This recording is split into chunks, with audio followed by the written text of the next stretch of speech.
wọ́n ní ọ̀rọ̀ ọba àtọba kì í ṣe nǹkan tí èèyàn máa ń dá sí, kò sí irọ́ ńbẹ̀. Àmọ́ ohun tó ṣe mí léèmọ̀ ni pé tí nǹkan bá ṣẹlẹ̀ láàrin ọba Olúwo tilẹ̀ Ìwó àtọba míì, kàkà kẹ́ ẹ ṣèwádìí ọ̀rọ̀ pé bóo ló ṣe jẹ́, bóo ló ṣe rí kẹ́ ẹ tó gbọ́ nǹkan kan, orí ọba Ìwó lẹ́ kọ́kọ́ fàbọ̀ sí látàrí pé ẹ ti nínú tẹ́lẹ̀tẹ́lẹ̀. Tó bá wá múrú Awíkonko tó bá fi lè fi ẹ̀tẹ́lẹ̀ tí ń pa làpálàpá tó fi ọba tiẹ̀ lẹ̀, tó fi ọba ìlú rẹ̀ ọba Pẹ̀túmọ́dù tí wọ́n fẹ̀sùn jìbìtì kàn nílẹ̀ Amẹ́ríkà pé ó lu jìbìtì $4 million tó ò gbé fáyé, tẹ́yin alábòsí tẹ́yin pariwo Olúwo náà tẹ́ ẹ̀ gbé fáyé, tó ti torí pé ọba Olúwo wá sọ pé òun ló ran ẹnìkan lọ́wọ́ tó fi dọba, tó wá bọ́ta tí wá ń lọ gbé oríṣi àwọn nǹkan oríṣiríṣi wá ń gbé jáde tí ń sọ̀sọkúsọ tí ẹ sì ń yìn pọ́mọ ọkọ ilẹ̀ káàárọ̀ oòjíire ni. Kí wá ló wá sà wá dọmọ àlè nígbà táwa náà bá bọ́ta tá a sọ̀rọ̀ lórí ọ̀rọ̀ ọba Olúwo, àbí tá a bá dákẹ́ tá a bá sọ̀rọ̀ a jẹ́ pé àwa gan yọmọ àlè ni. Èmi ò mọ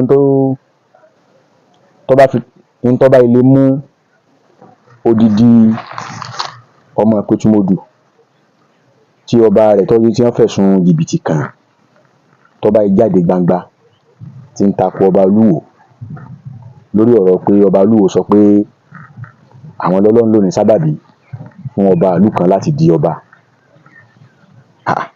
Ẹni tí ọba rẹ̀ lu jìbìtì nínú tó jáde wá láti máa gbèjà ọba kan against ọba Olúwo, tako ọba Olúwo. Káwa wá bọ́ta láti wá sọ̀rọ̀ gbé Olúwo tó jẹ́ bàbá tiwa tó jọba wa, tẹ́yin kan wá ṣẹnu yánkanyànkan bóyá láti inú ìlú Ìwó náà ni o, bóyá láti ìlú ibòmíì náà sì ni o, tẹ́ wá ní ọmọ àlè ni wá. Ẹ dákun, ọmọ kíni irú Awíkonko tí ń bú ọba Olúwo, ẹ dákun ọmọ kíni o, ọmọ kóòtù oòjíire. Ìdí tá a fi béèrè ni pé nínú ọba Olúwo tó ṣèrègùn lórí pé àfìbísólóore lẹni tó ràn lọ́wọ́ tó fi dọba, àti ọba Pẹ̀túmọ́dù tó lu jìbìtì tí wọ́n fẹ̀sùn jìbìtì mílíọ̀nù 4 àti nǹkan kan dọ́là kan tó tún wá forí adé tí fi ń sun ẹ̀wọ̀n nílùú onílùú lọ́wọ́, tó ń tá a gbọ́ ni pé orí adé ìsunta kì í wá sí pọ́ bá abẹ sùn ta lásán wọ́n inú ẹ̀wọ̀n ènìyàn tó ń sùn. Ẹ dákun, ta ni ó yẹ ká bú nínú méjèèjì? Àkọ́kọ́ nù. Ẹ̀kejì ni pé gbogbo ẹni tẹ́ ń bú ọba Olúwo pé kinní kan ìgbà wo, ẹnìkan náà jáde láti ìlú ibì kan bẹ̀rùn ó ní pé Olúwo yẹn ọ̀rọ̀ rẹ̀ ò ṣe é kà kún. Kí ló tó ọ̀rọ̀ rẹ̀ ò ṣe é kà kún? Tó bá jẹ́ ẹ̀yin náà lẹ bá ṣèyàn lóore, tẹ́ ẹ ṣèyàn lóore tó fi dé ipò kan, tẹ́ ẹ wá kẹ́fín wípé tó sì jẹ́ pé irú ipò tẹ́yin náà wà lẹ́ni náà wà, tẹ́ ẹ wá kẹ́fín wípé ẹni ó ń fi tí ń bẹ lọ́wọ́ rẹ̀ ó fi ń ṣe àwọn iṣẹ́ kan láti fi sí yín dì kúrò lórí ibi tẹ́ ẹ wà. Ó ń lo àwọn èèyàn kéréje lágbègbè ibi tẹ́ ẹ wà láti fi sí yín dì, láti fi takò yín. Ẹ dákun, sẹ́yìn náà mẹ́nu dákẹ́. Sẹ́yìn sọ̀rọ̀ lórí pé báyìí sí aṣọkùnrin lórí tá a ràn lọ́wọ́ tó ṣe ibi tó yóò fi san fún wa ni.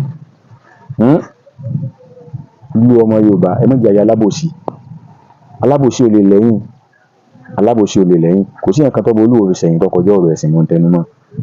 Kò sí nǹkan tó fi sẹ́yìn. Tó Olúwo bá ṣe U-turn lónìí yìí tó bá yí padà, tó bá gbé ọ̀rọ̀ ẹ̀sìn lẹ̀, tó lóun ọ̀sẹ̀ sí máa bí nǹkan mọ́ nísìn, tó mú ṣẹ̀ṣẹ̀ lọ́kùnkúndùn. Ní tó dá mi lójú ni pé gbogbo ohun tẹ́ ẹ ti fẹnu sọ lórí ọ̀rọ̀ Olúwo ẹ kò jẹ́. Ọba Olúwo sì lè bá yín ṣe. Ìdí rèé o, ẹ̀yin yẹn wá. Ọ̀rọ̀ ni mú mo kó mo rò wá o. Ọba Olúwo lè bá yín ṣe. Èyí tó Olúwo lè bá yín ṣe ni pé tẹ́ bá wò ó kó tó di pé olórí tí ó wà pẹ̀lú ọba Olúwo tẹ́lẹ̀, olórí Chanechen, ẹ rí pé ọmọ tó lórí yẹn bí fún bàbá ọba Olúwo tilẹ̀ Ìwó. Kí ni bàbá sọ? Bàbá sọ ní Ibrahim Oòduà. Kí ni ó sọ bẹ́ẹ̀? Tẹ́ bá wò gbà náà, ní tó jẹ mọ́ ṣẹ̀ṣẹ̀, tó jẹ mọ́ ìsìn nǹkan ìṣẹ̀ṣẹ̀ ni bàbá ń pariwo. Tẹ́ bá ṣùgbà tí bàbá ń pariwo tó jẹ mọ́ ṣẹ̀ṣẹ̀ ń gbà náà, life ìgbésí ayé wọn kò balance, gbogbo nǹkan tí wọ́n ṣe pátápátá ní ń kó aráàlú, ní ń kó wọn ní ìra. Gbogbo nǹkan tí bàbá ṣe ń gbà náà, kódà àwọn tọ́jú ọmọ bíbí ìlú ò tí wọ́n já ara Ìwó, wọ́n ti ń kórìíra bàbá látàrí àwọn nǹkan tí wọ́n ń ṣe nígbà náà. Ṣùgbọ́n ní kété tó lórí àná Channel 10 yẹn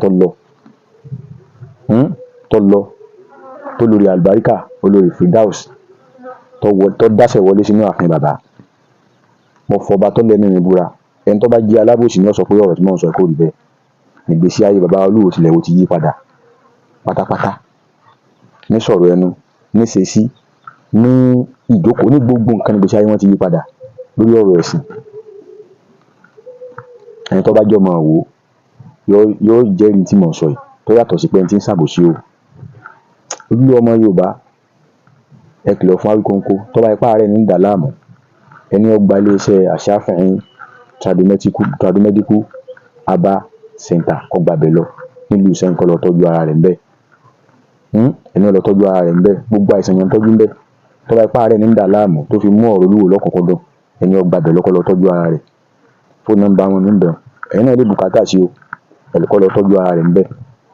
Torí pé ọ̀nà tó ń gbà gbé ọ̀rọ̀ Olúwo jáde yìí ó ń ṣe nílé mọ̀, tó sì dé ọ̀rọ̀ ọba tiẹ̀, tó dé má bí aṣọ ọba ẹ̀ tó yí wọ́n fẹ̀sùn olè kan, tó bá ti ń forí adé sẹ́wọ̀n lọ́wọ́ nílùú òyìnbó lọ́wọ́lọ́wọ́ báyìí. Sẹ́mọ̀ pé kọ́ bú ni, kọ́ bọ́ ọmọ forí adé sẹ́wọ̀n, kán ló bá lu jìbìtì. Kì í wá ṣe pé wọ́n fẹ̀sùn kan lásán, wọ́n tún wá gbé ìwà lé wọn, ẹ̀ sì rí nǹkan kan ṣe sí.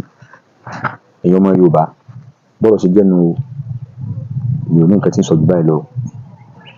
Téèyàn bá tún sọ míì kọ gbà nù ni o, mo tún padà bọ̀, ó dàbọ̀ ná.